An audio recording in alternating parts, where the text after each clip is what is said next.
Serra Costa. Juan, buenas tardes. Muy buenas tardes, Julio, Alberto, Arturo, y sí, muy valiosa la mesa que acaba de presentar Adriana. A mí me tenía totalmente absorbido todo lo que se dijo ahí, y muy importante la empatía, más que el respeto, la empatía, Julio, y el ver un poquito más allá de nuestras narices, más allá de filias y de fobias y de todas esas representaciones de significados que nos han sido impuestas desde hace muchísimos años. Y bueno, pues ya listos para darle, ¿no? ¿Listos? ¿Listos? Puestos para darle, Juan. Arturo Cano, buenas tardes. Buenas tardes, Julio, y gracias a mis compañeros de mesa y a todos los que nos miran o escuchan o ambas cosas. Amo ambas cosas. Así es. Alberto Nájar, buenas tardes. Hola Julio, Arturo, Juan, buenas tardes. Gracias a todos los que nos ven, nos escuchan. Ambas cosas, como dice Arturo, y por supuesto a quienes harán comentarios, críticas, señalamientos, todos bienvenidos. Gracias por acompañarnos. Así es, así es. Gracias, Alberto. Alberto, vamos a comenzar contigo. ¿Qué opinas sobre este caso de Andrés Roemer? ¿Cómo has visto el desarrollo de este tema? Lo hemos visto recientemente en un video en el cual, pues francamente, se ve, como se ha dicho en la mesa que coordinó Adriana Buentello, pues acorralado, descompuesto, aun cuando la circunstancia jurídica establece que no hay un tratado de extradición que obligue a aceptar la exigencia mexicana de que lo envíen de regreso acá, pues creo que se van creando condiciones en las que hay protestas también allá contra este personaje. ¿Cómo has visto este tema, Alberto? Mira, Andrés Roemer es como el síntoma de un gravísimo problema que existe en prácticamente todo México, pero particularmente en las estructuras élite del país. Andrés Roemer era un personaje de los más conocidos, favorito también en algunos círculos. Recuerden que él se promovía como un promotor de emprendedores en todo el país, era un buscatalentos de jóvenes, recibió más de 500, casi 600 millones de pesos de gobiernos estatales, algunos de Morena, como el de Puebla, gobernado por Barbosa, por Miguel Ángel Barbosa. Y bueno, pues esto te implica justamente el nivel de los círculos en los cuales se movía Andrés Roemer. Tuvo también la protección de este personaje que es Ricardo Salinas Pliego, que lo mantuvo hasta el final, a pesar de que él ya había sido denunciado en 2019 en el movimiento Me Too, y que este grupo de Periodistas Unidas Mexicanas, este movimiento, logró documentar 61 denuncias en su contra, y fue necesario que una bailarina denunciara en un video bastante fuerte su propio testimonio para que estas denuncias empezaran a dar un cauce más hacia lo que vemos ahora. Bueno, Ricardo Salinas Pliego lo protegió inclusive en esos momentos difíciles. Después simplemente lo echó, se fue por la puerta trasera y se fue a refugiar hacia Israel. Y cuando digo que es un síntoma es porque es obvio y se ha publicado que muchos en esos lugares, en esas élites, sabían de la forma de ser, de las andanzas de Andrés Roemer, y lo disculparon, lo justificaron, habrá quien lo habrá festejado, pero la mayor parte en una complicidad patriarcal, que es lo que tanto se ha denunciado en México en los últimos años, simplemente se convirtieron en cómplices y no hicieron nada. Bueno, pues este es el resultado ahora mismo de este personaje que está acorralado en Israel. Existen 8 carpetas de investigación de la Fiscalía General de Justicia de Ciudad de México en su contra, aparte de las 2 denuncias de violación, o de la denuncia de violación de una persona, una mujer, que fue abusada 2 veces y que es la que dio curso a esta orden de aprehensión en contra de este sujeto y que la Interpol lo busca. Pero yo creo que más allá de lo que implica lo que es este Andrés Roemer y lo que él significa, creo que tenemos que mirar todo lo que hubo alrededor, lo que permitió que existiera un personaje como él, y existiera no porque sea un presunto abusador, sino por la protección, la complicidad que gozó durante mucho tiempo, y que es justamente la estructura que tiene que romperse. Es allí donde tiene que fijarse ahora la mirada y todos los esfuerzos de todos y de todas para que terminemos con este sistema de complicidades, porque de otra manera va a ser muy, muy difícil y seguiremos con este México profundamente feminicida, profundamente violento, donde ser mujer equivale en muchas circunstancias a tener una sentencia de muerte encima tuyo, Julio. Gracias, Alberto. Arturo Cano, fíjate que en una ocasión, por intermediación de un amigo de Roemer, que me pidió que aceptara ir a una comida con Roemer y con este otro personaje de buen nivel en la política en general y particularmente en la obradorista, y bueno, era un hombre absolutamente convencido de un nivel intelectual superior.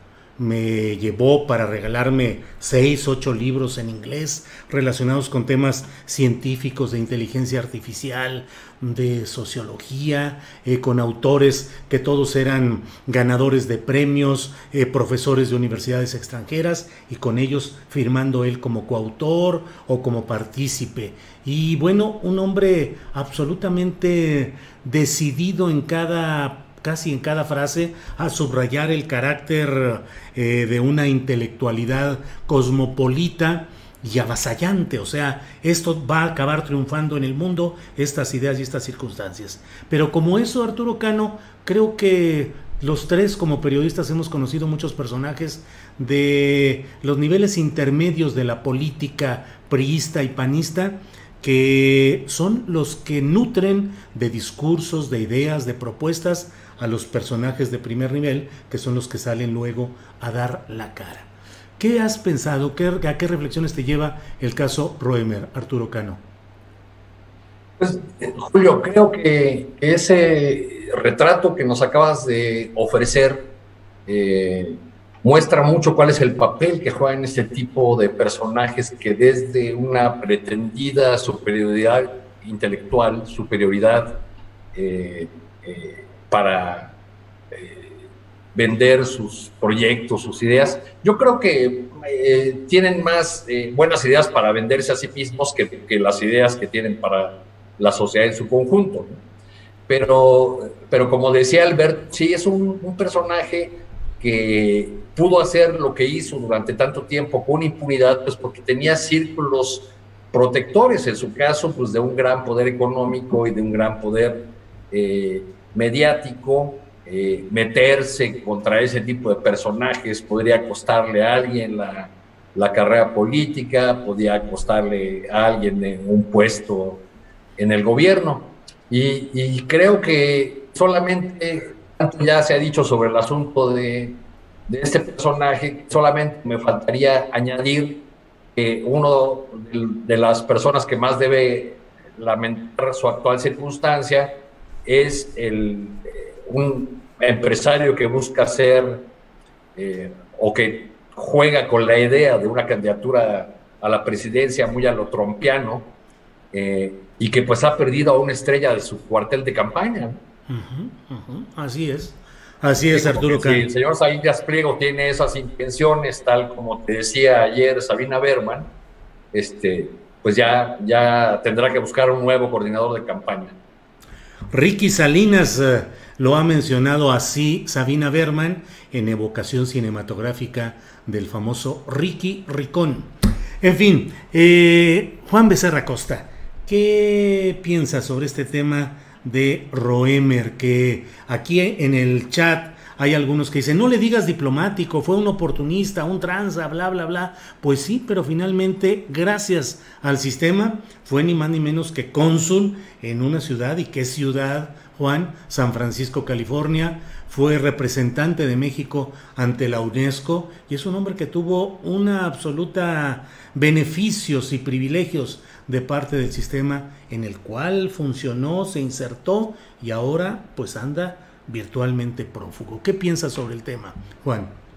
Pues que sí, que es un vendehumos, que gracias a ese humo que vendió y que le compraron, pues puede ostentar el cargo de embajador, que es un cargo vitalicio, y aunque no nos guste y aunque no tenga las credenciales reales, además de una carrera en el servicio exterior, que no necesariamente tiene que ser requisito para que una persona pues ostente este cargo, que es el representante del gobierno de un país ante otra nación. Bueno, pues es el resultado de esta red de entretamados y de amistades, incluso seguramente de varias complicidades. coincido con Alberto en que es síntoma, uno de muchos síntomas de una terrible enfermedad que debe tener a varios temblando, porque pues generalmente este tipo de personas que presentan estas conductas derivadas o no de un trastorno, pues son proselitistas y encuentran en la complicidad con sus pares pues elementos que los alentan a seguir llevando a cabo este tipo de conductas. Me parece que aquí será muy interesante ver cómo actúan las autoridades israelíes ante esta emisión de una ficha roja por parte de la Interpol y a ver si existe cooperación con las autoridades de México que están solicitando el arresto de Roemer para pues presentarlo ante la autoridad y que se lleven a cabo las diligencias que se tienen que llevar. Y yo rápidamente, porque me parece que muy puntualmente aquí en esta mesa hemos hablado sobre lo que implica este asunto en materia de derechos humanos y en materia de justicia, una anécdota lamentable con Andrés Roemer cuando yo dirigía el semanario Tiempo Libre, aquel Tiempo Libre que era la guía de la Ciudad de México. En varias ocasiones Roemer compró publicidad en la revista y en una ocasión solicitó con un año de antelación, porque así se hacía, una portada. La portada tenía un costo e incluía una página en interiores con un publireportaje que se enmarcaba para distinguirlo de información que no era pagada.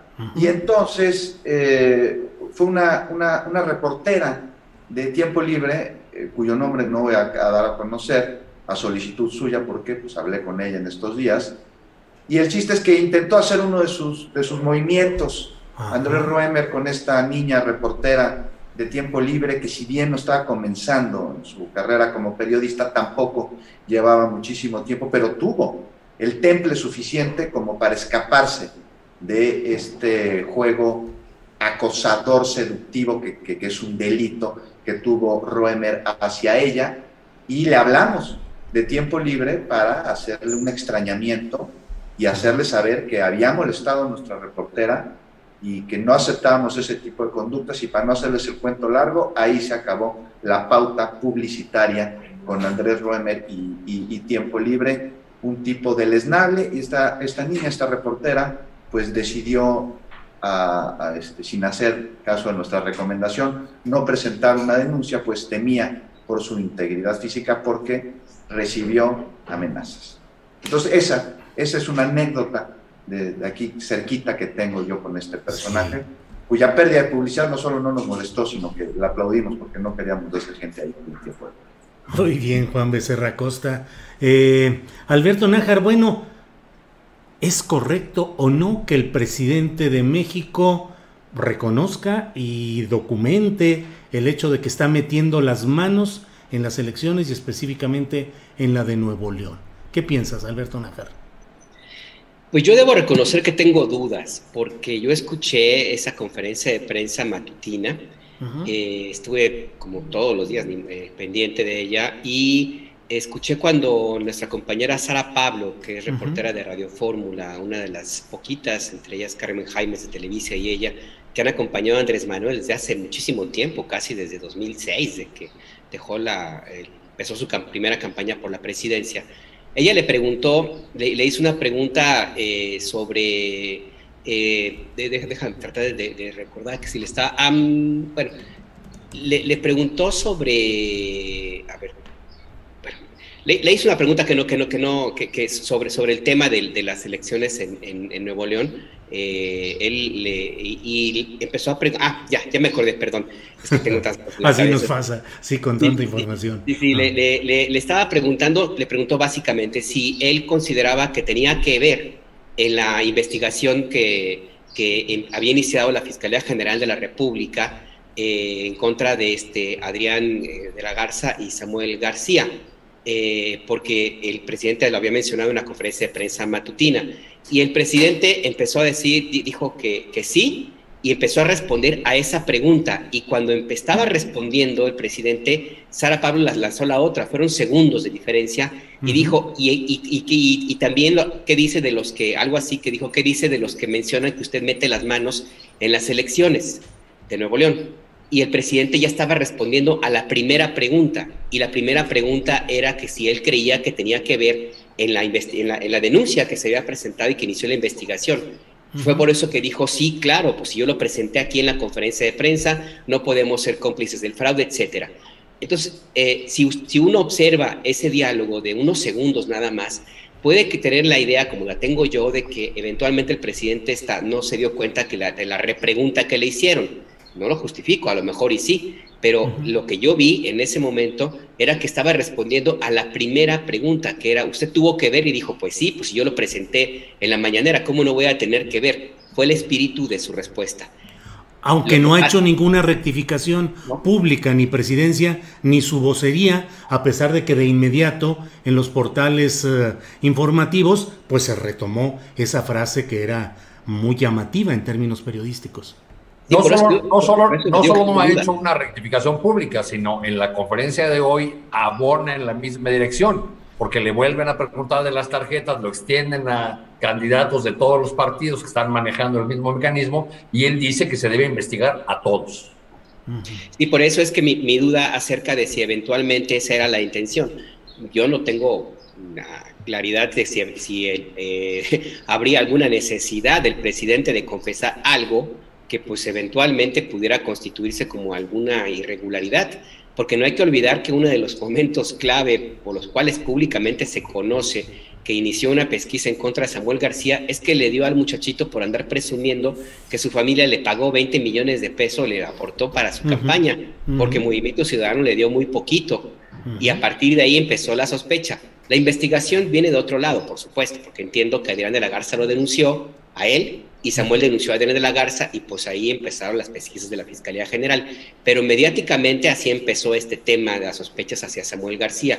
Por eso me parecía un poco raro que el presidente hubiera admitido así abiertamente, sí, estoy metiendo las elecciones en Nuevo León, como lo tituló el Universal, por cierto, con muy mala fe, porque el presidente jamás dijo eso así, estoy metiendo las manos. El Universal lo entrecomilló, le atribuyó esa declaración. Reforma fue un poquito más suave a pesar de todo, pero en el mismo sentido. A mí me parece que esto, pues no lo sé hasta dónde pueda tener alguna repercusión, alguna repercusión en términos de la campaña electoral. Lo que sí me parece que esto puede servir como algún elemento para algo que viene y ojalá tengamos tiempo de conversar, lo que me parece de cierto riesgo, Julio, Arturo y Juan, que es ese lobby que están haciendo ya algunos candidatos ante las instancias internacionales. Así es. O sea, ya el INE ya dijo que viene una delegación de observadores de la OEA. Esto no es la primera vez que ocurre. La diferencia fundamental es que en las otras elecciones donde vinieron no era un contexto como el de ahora, ni tampoco había ya un lobby previo de algunos personeros, desde ex embajadores políticos, etcétera, en las esferas de organismos internacionales y en Estados Unidos, en particular en Washington, para tratar de pintar al gobierno de López Obrador igualito al de Bolivia, de Evo Morales, o a la Venezuela de Nicolás Maduro. A mí me parece que esto que dijo, esto que tanto se mencionó, y estas dudas sobre se metió o no las manos, o mete o no las manos en la elección, puede en algún momento servir como un elemento de prueba de algo que la OEA y otros organismos pudieran llegar eventualmente a decidir o a hacer público o a presentar algún informe. Y ya con esto cierro. No hay que olvidar quién es el jefe de la OEA. Se apellida Almagro, y el papel fundamentalísimo que tuvo en el golpe de Estado en Bolivia.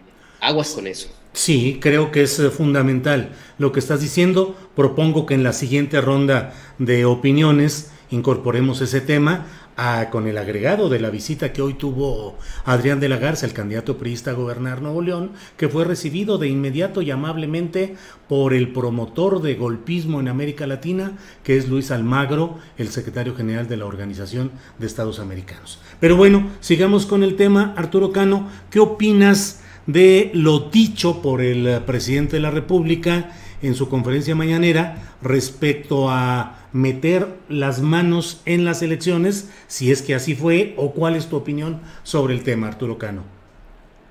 Creo que dado a nuestra historia electoral es muy difícil que estas expresiones del presidente y su insistencia en decir que él denunciará, pese a todos los fraudes o las conductas indebidas en las campañas electorales, no deja de ser un arma sencilla, de fácil uso por sus opositores para llevarnos a la idea de que estamos retornando al viejo régimen, o de que en este gobierno, pese a la retórica presidencial, no se han abandonado esas prácticas fraudulentas.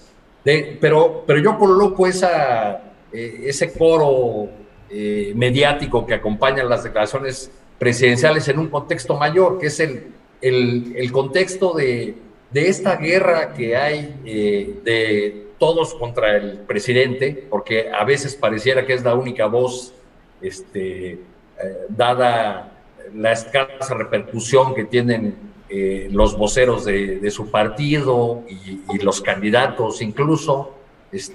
Digamos, ¿ustedes han visto algún candidato a gobernador de Morena que brille por sus declaraciones, que tenga un impacto más allá de los periódicos locales o regionales? Pues no lo hay. Entonces estamos en una elección en la que todos, es decir, los tres partidos tradicionales, PRI, PAN, PRD, a las órdenes de la cúpula empresarial, para tratar de lograr que López Obrador no consiga la mayoría en el Congreso en el 21. Y bueno, pues ahí va todo. Hay que leer la visita de Adrián de la Garza a Luis Almagro. Por cierto, cuando vi esa noticia, recordé una declaración, una carta que le mandó el presidente Pepe Mujica a Luis Almagro. Hay que recordar que Almagro fue canciller de Pepe Mujica cuando él fue presidente del Uruguay. Uh-huh. Y en esa carta de 2016, que es muy fina, como muy fino es el propio Pepe en todo su discurso, y además les parece, hasta a las derechas les parece un representante de la izquierda decente, de la izquierda que sí aguantan. Bueno, pues en esa carta, con toda la fineza que lo caracteriza, Pepe Mujica le dice a Almagro: pues eres un empleado de Washington. Ajá. Sencillamente, ¿no? Yo creo que este tipo de ingredientes nos están prendiendo muchos focos rojos sobre esta elección, que ya está a la vuelta de la esquina. Ya en esta mesa he recordado en otras ocasiones la frase de la directiva de Mexicanos contra la Corrupción y la Impunidad, María Amparo Casar, que dijo a principios del año: si Morena no tendría la tentación de cancelar las elecciones en caso de que las encuestas comenzaran a variar. Pues dado que las encuestas siguen dando un triunfo a Morena y sus aliados, la pregunta con estos ingredientes de Almagro, la invitación especial a la OEA, era algo rutinario, ¿no? Pero ahora sí lo hacen en gran anuncio, sino los que están pensando en cancelar la elección o por lo menos quitarle o restarle toda la legitimidad que sea posible son los del otro bando. Eso es lo que tendríamos que estarnos preguntando ahora, yo creo. Gracias, Arturo Cano. Juan Becerra Costa, sobre el tema de las declaraciones del presidente respecto a las manos metidas o no en las elecciones, sus consecuencias, sus implicaciones, y propongo que dejemos para la inmediata ronda de opiniones, el tema de la OEA, de Almagro y de Adrián de la Garza. ¿Qué opinas sobre este tema del presidente y sus declaraciones, Juan? Ok, dejamos al ratito lo del Ministerio de Colonias Estadounidenses y nos vamos directo. Pues con esta interpretación, Julio, de lo que dijo el presidente, ya no voy a redundar en lo que mencionó Alberto, pero pues parece ahora que la interpretación de la ley electoral es más purista que un dogma del siglo XII o del siglo XIII, y que los que pues están ahí señalando creen que ya ninguna autoridad puede hacer su trabajo, porque entonces estarían, hazme el favor, afectando el proceso electoral. Mira, lo que voy. Lo que está claro, y lo puso Alberto, es que pues sí, que el presidente dijo que tuvo que ver con que la Fiscalía investiga de la Garza y a Samuel García, y bueno, está haciendo su trabajo, ¿no? Y lo conduce además por las vías correspondientes, en este caso la Fiscalía. Y ahora parece que pretenden que el presidente ya no pueda gobernar, porque estamos en periodo electoral, o cualquier otra autoridad, y esto es absurdo. Y el tema de las carpetas de investigación abiertas en contra de la Garza y de Samuel García, pues es un tema que tiene mucha cola, y es una cola muy larga.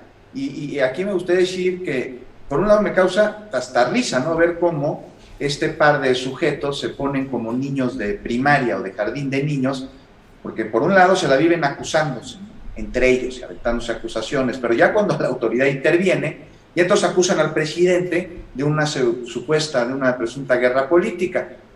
Y bueno, ahí tenemos a De la Garza prometiendo dinero a cambio del voto, no hay que darle mucha vuelta. O sea, no se trata de la dispersión de recursos para atender una necesidad social, lo que está prometiendo, para generar desarrollo, para echar a andar un programa que tenga un impacto en las comunidades, no. Una tarjeta que entrega en la que, pues de ganar, dice que va a depositar. Es decir, si gano, te doy lana, sin importar nada más y sin otra razón, y aquí estamos hablando de un delito, y de un delito grave. Y no hay que olvidar de quién estamos hablando, porque por su pasado los conoceréis, decía, ¿no? Recordar rápidamente que De la Garza fue alcalde de Monterrey, procurador de justicia durante el gobierno de Medina, de Rodrigo Medina, trabajó en la Fiscalía Estatal durante años, y a lo que voy es que justo cuando trabajaba en la Fiscalía Estatal, en la entonces Procuraduría, estaba vinculado con el grupo criminal de los Zetas. Así es, no sé si recuerdan, pero en 2009, cuando era De la Garza director de averiguaciones previas, el ejército detuvo a unos Zetas en Monterrey, y estas personas tenían en su poder un documento en el que aparecían nombres, apodos o códigos de autoridades, y junto a estos nombres, códigos o apodos había cantidades de dinero, y en este papel que se hizo público pues aparece el nombre de La Garza. Y rápidamente vamos sobre Samuel García, hay que poner el dedo aquí. Yo cuando veo las encuestas que supuestamente lo ponen así arriba en las preferencias de intención de voto, son dos cosas las que principalmente se me vienen a la mente. Primero, pues la pregunta, la interrogante, ¿quién hace estos instrumentos de medición? ¿Y quién los paga? O sea, ¿quién levanta estas encuestas? ¿Dónde? ¿Cómo? ¿Cuál es la metodología que están utilizando? ¿Y a cuánto asciende la población encuestada? Y sobre esto pues es representativa, porque a veces parece que se levantan afuera de un bar en San Pedro Garza García. Pero lo que me viene a la mente después es que ya allí en Nuevo León ya votaron por el Bronco. Entonces no resulta tan sorprendente que estas encuestas sí pudieran tener algún grado de confiabilidad. Entonces pues el pueblo de Nuevo León tendría que darse cuenta de que Samuel García, además de estar alejado del pueblo, porque cree que 50,000 pesos al mes es un sueldito y que la vida dura, no sé si los sábados con su papá al golf, y que acercarse a la población es hacer videos musicales y bailar con su esposa, o regañarla, ¿no?, porque está enseñando la rodilla, pues también Samuel García está alejado de la ley, no solo de la población. Es un pésimo candidato y seguramente sería un peor gobernante. O sea, tiene ya esta carpeta de investigación abierta por presuntamente utilizar recursos de procedencia ilícita con fines electorales. Y no solo él, su familia, su padre, su esposa, quien vendía en internet, recordemos, productos sanitarios para atender la pandemia del COVID, que luego resultaron robados al sistema de salud. Y esto, Julio, rápidamente, no es de extrañarnos. ¿Por qué? Desde hace rato se investiga a Samuel García, a sus allegados, a sus familiares, incluso la Unidad de Inteligencia Financiera preparó una denuncia por una presunta defraudación y evasión fiscal por prácticas estas de outsourcing. Ajá. Se sabe que recibió transferencias por millones de pesos en 2012 de una empresa fantasma, que es accionista de otra, que se llama Saga, que solo funciona como concentradora de recursos para luego dispersarlos. Y ya dijo ayer, ¿no?, como respuesta a la bomba que es la apertura de las carpetas de investigación, pues que él ha dado a conocer todo acerca de los recursos de su campaña y de su propio patrimonio, pero no ha explicado de dónde le llegaron los casi 30 millones de pesos en 2012, cuando no había ocupado cargos públicos y nada más era socio en el negocio de su papá, ni el origen, ni la naturaleza de las empresas que ha fundado, de las que es accionista. ¿De dónde saca el dinero que inyecta a redes sociales? Ningún candidato a gobernador gasta tanto como él. Nada más en Facebook son, me parece que más de 6 millones de pesos lo que ha ganado. Y ojo aquí, o sea, de llegar a la gubernatura, estaríamos hablando de un gobernador del país, otro más ligado con la delincuencia organizada. Esto no solo es un delito electoral, trae cola, por eso digo, trae relaciones, asociación delictuosa, complicidad con grupos criminales. Y gobernador de un estado colindante con los Estados Unidos, de un estado fronterizo, ¿no? Sí. Pues, ¿cómo no va a meter las manos el presidente? Bien. Juan Becerra Costa, muchas gracias. Alberto Nájar, pues el tema lo pusiste tú, así es que por favor extiende tu opinión sobre los riesgos que implica, y yo coincido absolutamente con el primer planteamiento que hiciste, que te pedimos que abundes en él, de los riesgos que implica esta acumulación de hechos que lentamente van develando un acercamiento con la idea de que instancias internacionales vigilen, observen o intervengan en el proceso electoral mexicano, ya sea en él o en sus resultados. ¿Cuál es la opinión, por favor, Nájar? Mira, lo puedo definir en lo que ocurrió hoy mismo, este miércoles. Adrián de la Garza publicó un video de 1 minuto y segundos donde dice: estoy saliendo de la oficina de Luis Almagro, vine a decir que el tema no es la elección de Nuevo León, sino todo México y bla, bla, bla. Que yo sepa, el dirigente de la OEA, el secretario general, no recibe a un candidato a un gobierno de un estado, por más importante que sea de cualquier país. O sea, no cualquiera le abren las puertas de esa oficina, tiene que haber un lobby previo. Tiene que haber una tarea de convencimiento, algún interés específico y ese interés, porque tampoco podemos ser ingenuos, nace nada más por la inquietud de qué está pasando al sur de la frontera de Estados Unidos. Y por eso mi inquietud, porque no hay nada existe por generación espontánea, no hay casualidades en política y en geopolítica, y en esta geopolítica latinoamericana de los últimos años mucho menos. O sea, nada más hay que hacer una revisión de los últimos 3 años, desde el momento en que algunos personajes y personeros han estado insistiendo en sus propios círculos de influencia, en círculos internacionales, diplomáticos, etcétera, para tratar de advertir en un principio de que Andrés Manuel era, de nuevo, un peligro ya no para México, sino para Estados Unidos en su momento. Y después, una vez como presidente, en esas insistencias de tratar de establecer al gobierno de México como el nuevo Hugo Chávez, en su momento también lo plantearon.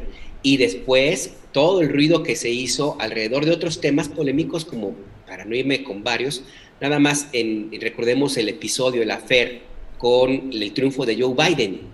Y hay que recordar quiénes fueron los más insistentes inclusive a armar campañas estrambóticas disculpándose ante Joe Biden, diciendo: es que este groserote no quiso disculparse, perdón, los malos modales, señor presidente, Estados Unidos, etcétera.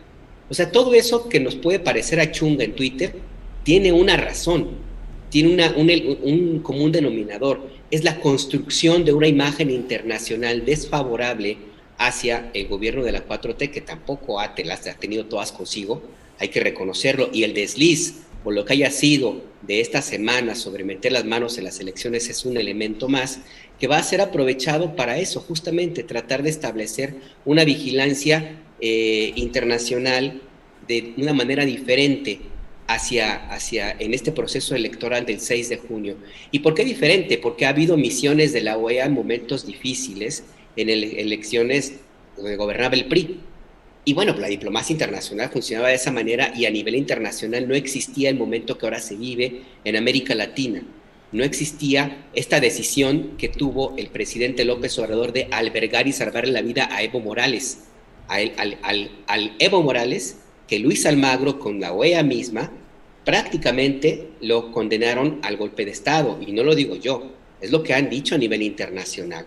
Entonces, ese tipo de elementos son los que tenemos que tomar en cuenta para tratar de entender que el escenario y la disputa electoral se está dando, sí, también aquí, mucho en Twitter, sí, con despensas, con tarjetas rosas, pero también en aquellas latitudes. Y en esas latitudes, créanme, yo que fui corresponsal extranjero, la mirada que se tiene acerca del expresidente López Obrador, sí hay una cierta tendencia a equipararlo con otros gobiernos, a verlo muy parecido a políticas aplicadas tanto por Nicolás Maduro como Evo Morales en su momento, y ahora también con Alberto Fernández de Argentina, en países donde la OEA y Luis Almagro en particular no tienen la mejor opinión. Por eso me parece a mí grave esto que sucede.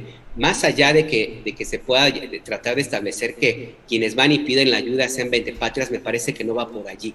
Me parece que no va solamente por este discurso patriotero. Yo creo que tenemos que encender las alertas, porque en ese tipo de terrenos perdemos todos, incluidos también los personeros que están tratando de que haya una intervención de esta naturaleza en los comicios electorales del 6 de junio, Julio. Gracias, Alberto.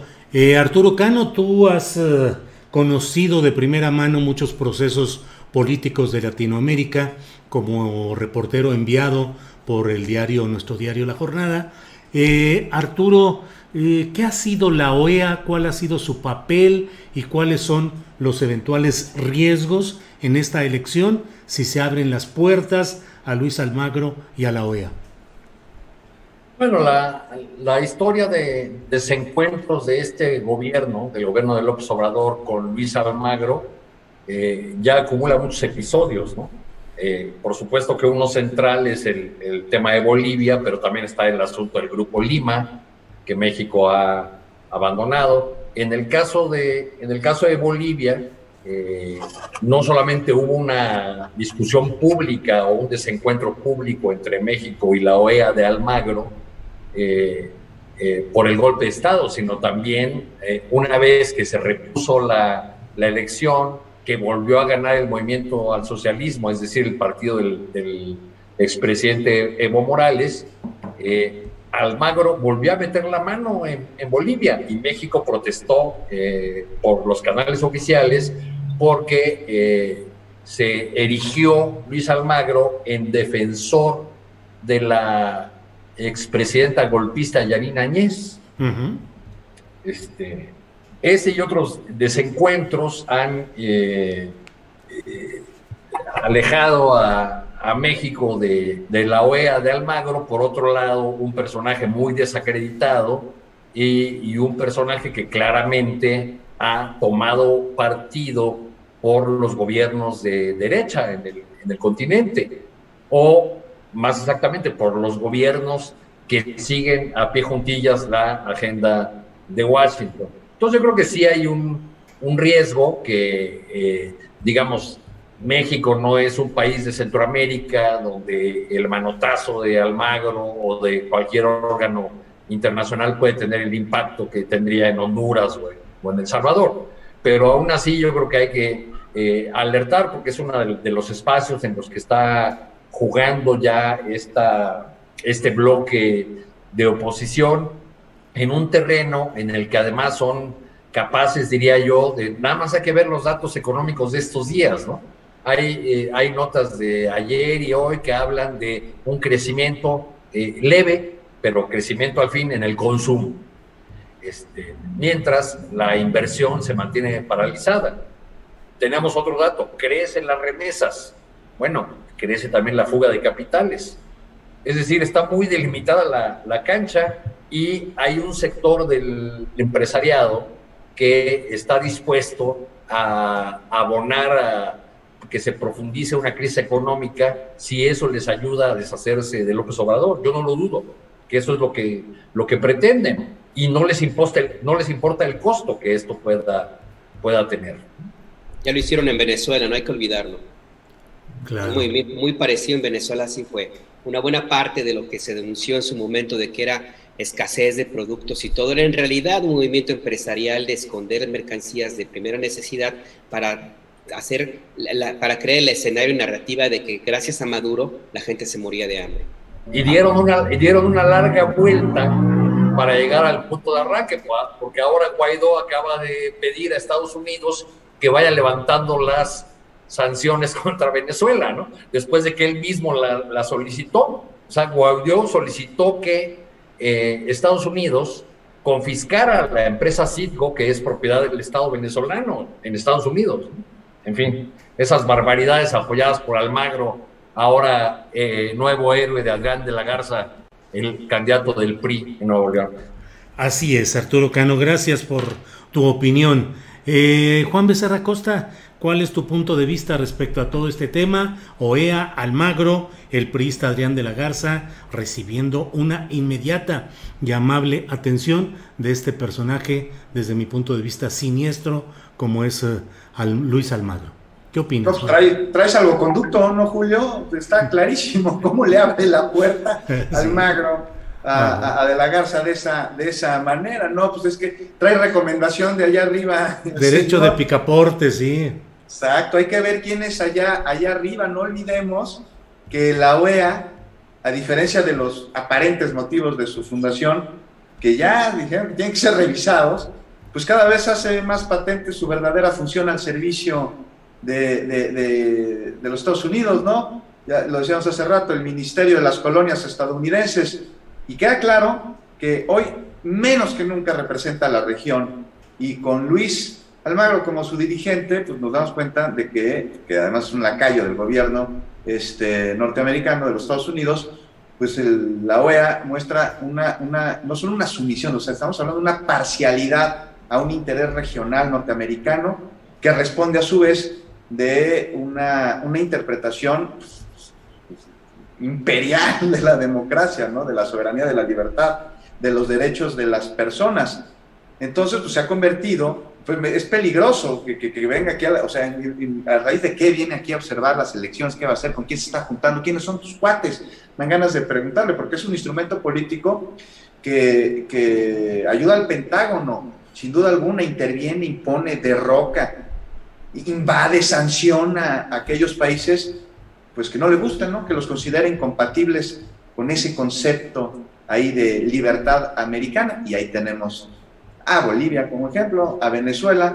Pues no me extrañaría nada, estoy seguro que Almagro, que la OEA, pues tengan esos vínculos cercanos con grupos desestabilizadores aquí en México, que busquen restablecer un gobierno de derecho, un gobierno neoliberal con el que esos privilegios que al margen de la ley o coludidos con reformas que han sido abolidas o que se busca abolir en la actualidad, pues pudieran regresar, ¿no? Y estamos hablando que hay intereses tocados en el extranjero y también aquí en México, pues muy grandes, ¿no? El saqueo que se le dio a los recursos, un saqueo promovido desde el sexenio de Salinas de Gortari, pues se está deteniendo, se está intentando detener a pesar de la otorgación de los amparos de Gómez Fierro, pero ahí se sigue, no les gusta nada. Entonces, pues sí es preocupante, hay que ver estos grupos desestabilizadores, qué herramientas van a utilizar. No creo que vayan a hacer lo mismo que han sucedido en otras naciones, pero hay muchas maneras de crear caos,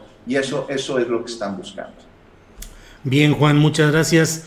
Alberto Nájar, pues ahora los reflectores de la acción judicial pues van de un lado a otro, y tenemos lo mismo al gobernador de Tamaulipas, el panista Francisco Javier García Cabeza de Vaca, que nadie sabe dónde está, gobierna o hace que gobierna a base de puros tweets, está remontado en algún lugar de una montaña cibernética, disparando desde ahí su metralla de mensajes, pero nada más, no hay otra cosa ahí.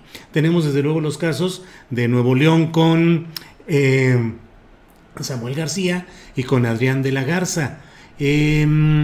Hoy el propio presidente de la República en su conferencia mañanera dijo que Rubén Moreira recibió 30 millones de pesos de gastos de viaje o viáticos por parte de Alonso Ancira. Es decir, hay muchos movimientos así, pero me parece que algo que podemos analizar con más detalle es el caso de Miguel Ángel Mancera, el jefe de gobierno que sucedió, llegó después de Marcelo Ebrard, y que hoy coordina una ínfima bancada, una escuálida bancada perredista en el Senado, con 4 junto con él y 3 más son los senadores de Morena, más Xóchitl Gálvez, que les hizo el favor cristiano de sumarse a la bancada para que puedan tener oficina, asesores, teléfonos, los privilegios de una bancada en forma. En fin, hay denuncias judiciales. Pero ya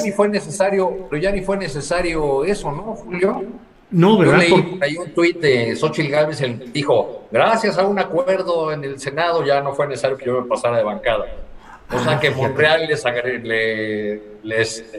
lo siguió manteniendo como grupo a pesar de que no reúnen el número. Claro, bien por ¿Ves en esa eso de que precisión. no quiere prender hogueras? Sí, sí, a eso voy, Alberto Nájar. Pues ya hay denuncias judiciales ante la Fiscalía General de Justicia de la Ciudad de México contra Miguel Ángel Mancera. Hay la intención de buscar que se le retire el fuero y Ricardo Monreal dice que él está exhortando a los grupos parlamentarios del Senado para que no hagan eso, para que no se vaya a dar esa búsqueda del desafuero, para no prender hogueras políticas. ¿Qué opinas del caso Mancera y del añadido de Ricardo Monreal, Alberto Nájar?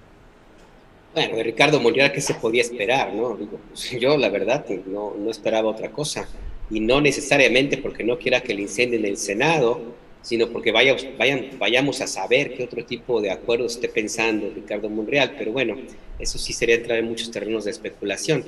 Lo que a mí me queda claro es que ya se habían tardado en tratar de establecer una persecución judicial en contra de Miguel Ángel Mancera.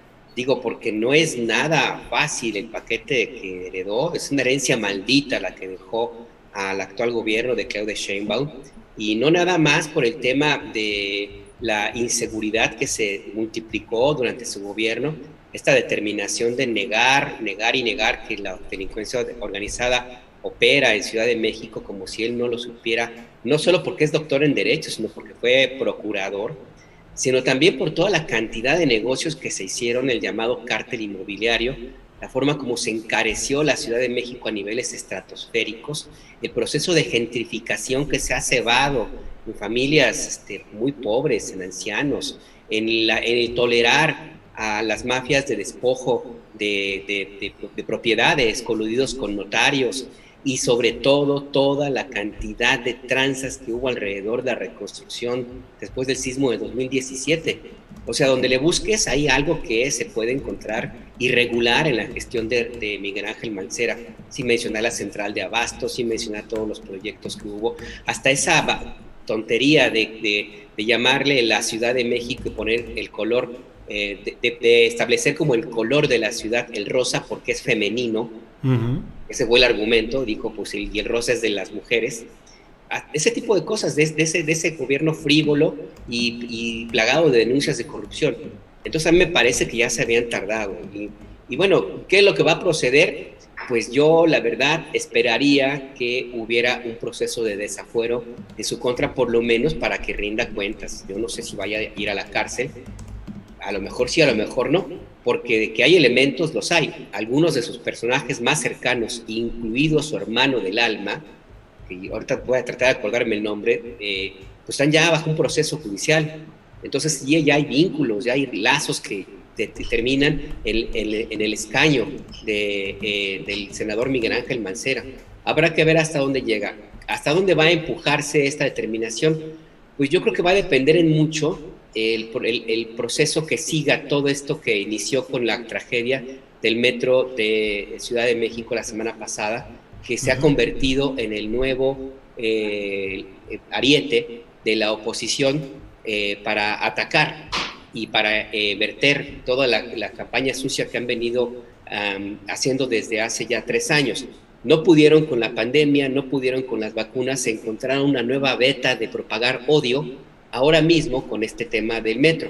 Y bueno, pues habrá que ver hacia dónde se encamina eso, y también, por supuesto, en cómo se mueven los números electorales. Tampoco podemos ser ingenuos. Los números electorales de la Ciudad de México. Ya hubo una encuesta del Financiero que dice, no sé de dónde sacó los números, pero dice que Claudia Sheinbaum perdió popularidad de una manera fuerte.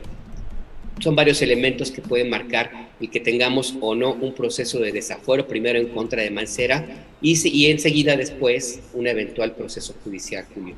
Claro, sí, Alberto. Supongo que te referías a los hermanos Serna, Luis y Julio Serna, que exactamente, son los hermanos del alma de Miguel Ángel Mancera desde que eran adolescentes y eran sus personajes de confianza. O sea, si hay alguien o alguienes, aunque me digan que no es correcto decirlo, que saben y participaron de todo lo que ocurrió en el despacho del entonces jefe de gobierno, pues son ellos.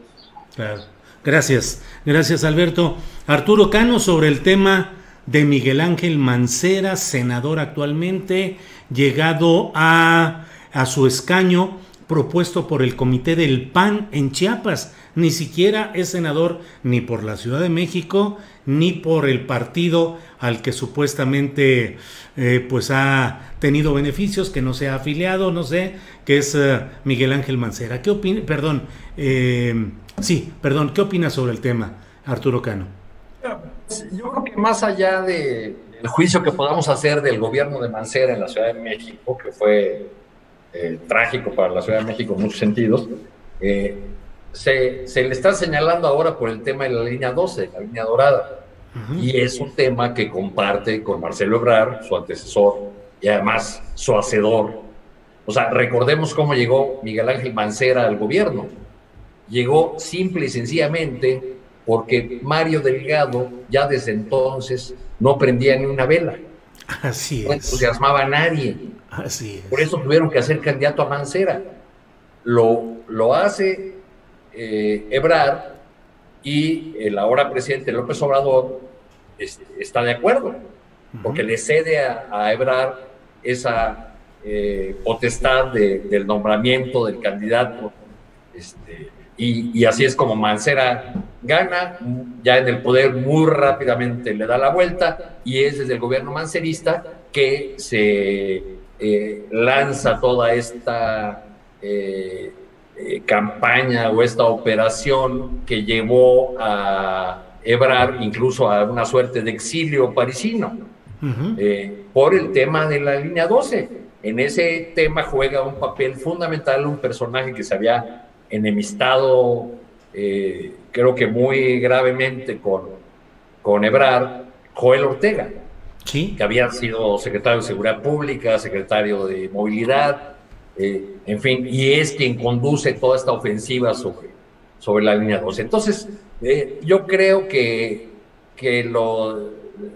las denuncias contra uno solo de los gobernantes pueden tener un efecto político, puede ser un cierto escándalo mediático, pero mientras no tengamos esta investigación de las causas verdaderas de la tragedia de la línea 12, en la que, por cierto, se menciona mucho las responsabilidades de los políticos y muy poco la de las empresas claro, constructoras, ¿no? Claro. Por ejemplo, se habla muy poco del hecho de que Carso decidió, e incluso para ello buscó a un nuevo despacho que le diera el aval, decidió, en lugar de poner traves de concreto, esas ballenas de concreto que le llaman, unas de acero, ¿no?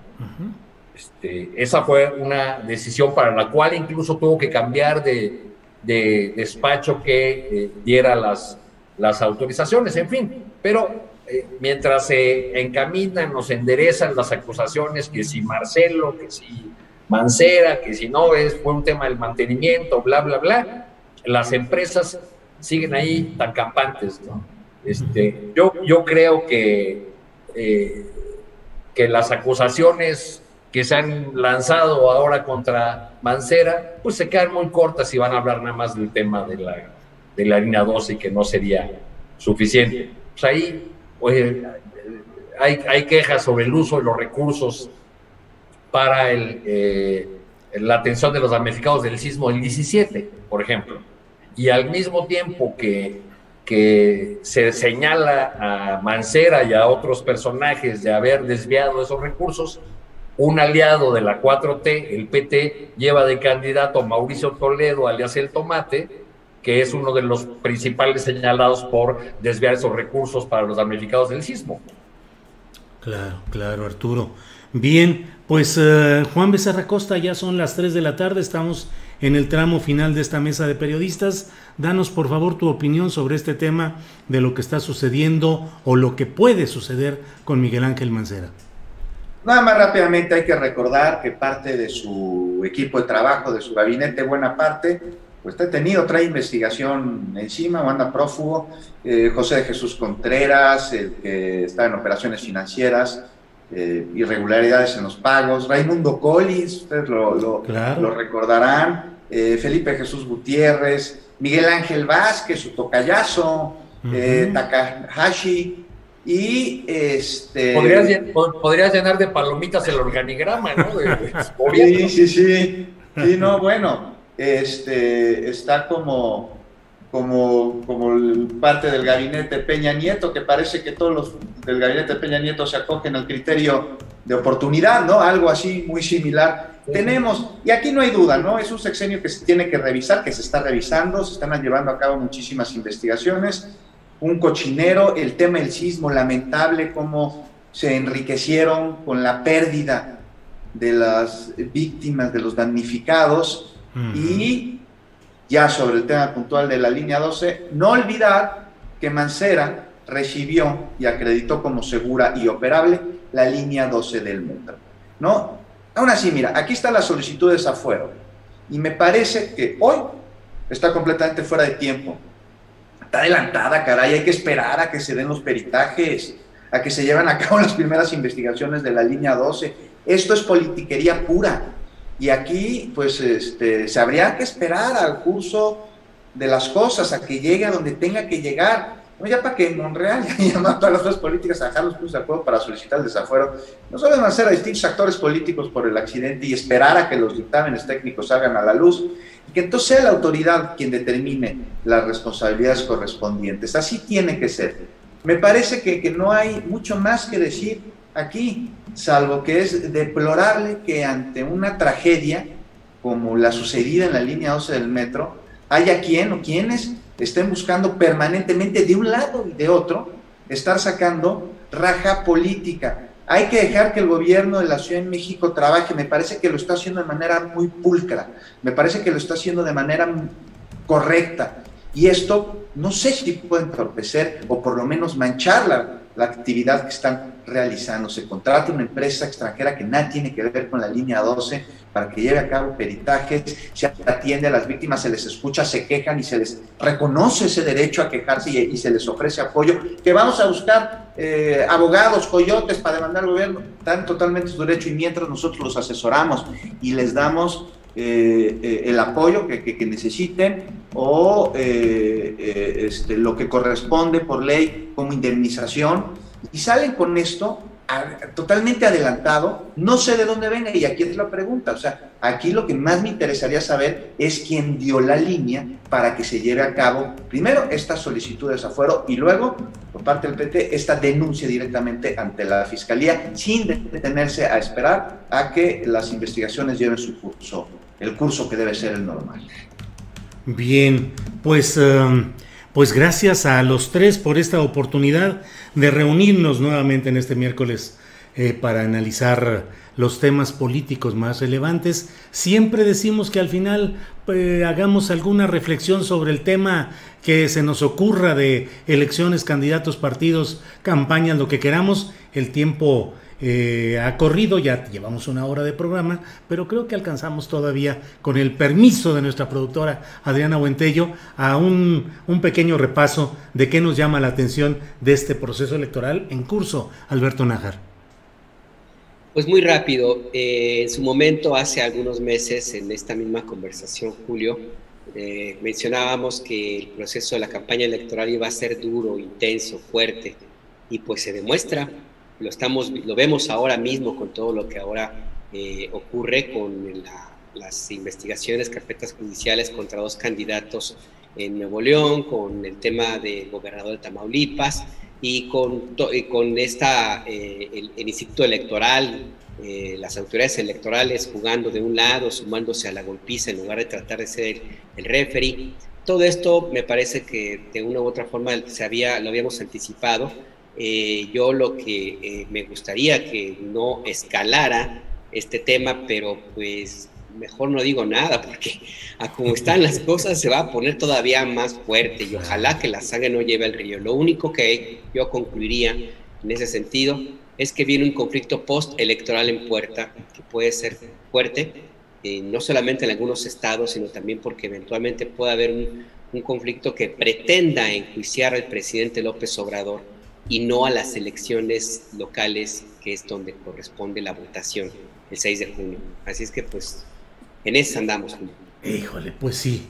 Alberto Nájar, muchas gracias. Arturo Cano, tu selección electoral de la semana, por favor. Yo tengo que reconocer, Julio, que soy muy desinformado, porque no me di cuenta cuando Ricardo Monreal renunció a Morena para sumarse a las filas de Fuerza por México. Ajá. He visto en las redes sociales muchas fotografías de Monreal vestido con camisa rosa, acompañando a los candidatos de Fuerza por México, que hasta donde yo sé es un partido que no es el suyo.